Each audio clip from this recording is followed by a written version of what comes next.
بسم اللہ الرحمن الرحیم۔ افغانستان میں ایک بادشاہ گزرا ہے جس کا نام نادر تھا۔ وہ بہت بڑا ظالم تھا۔ ایک دن کہیں جا رہا تھا کہ راستے میں ایک عورت پر نظر پڑی جو انتہائی خوبصورت تھی۔ وہ اسے پسند آ گئی۔ بادشاہ نے پوچھا، یہ عورت کون ہے؟ کسی نے کہا کہ ایک ترکھان کی بیوی ہے۔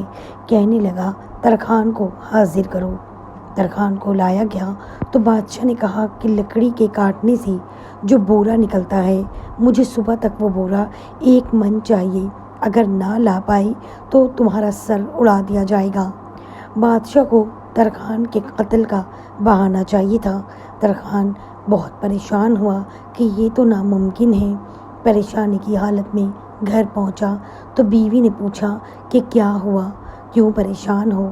ترکھان نے ساری بات بتا دی کہ بادشاہ کل صبح مجھے قتل کر دے گا۔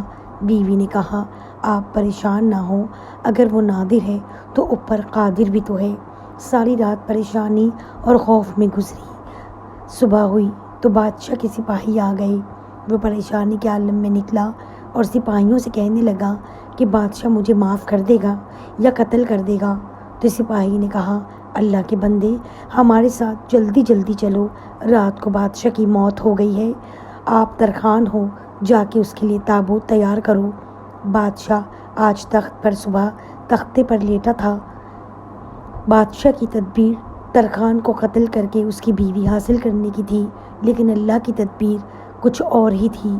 بے شک وہ سب دیکھتا ہے۔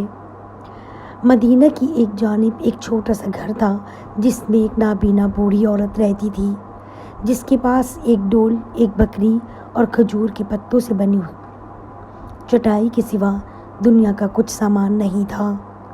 حضرت عمر بن خطاب رضی اللہ تعالیٰ عنہ ہر شب اس عورت کی خبر گیری کیا کرتے تھے، اس کے لیے پانی کا انتظام کرتے، اس کی حالت سنوارتے۔ اس بات کو ایک عرصہ بیت گیا۔ ایک دن حضرت عمر رضی اللہ تعالیٰ عنہ اس کے گھر تشریف لے گئے تو دیکھا کہ ہر چیز باسلیقہ اور ترتیب کے ساتھ رکھی ہوئی ہے۔ فوراً سمجھ گئے کہ ضرور ان سے پہلے کوئی شخص آیا ہوگا جس نے سارا کام درست کر دیا۔ اس کے بعد آپ رضی اللہ تعالیٰ عنہ کئی بار آئے اور ہر مرتبہ دیکھتے کوئی شخص ان سے پہلے آ کر گھر کا کام کر جاتا ہے اور گھر کی صفائی وغیرہ کر جاتا ہے۔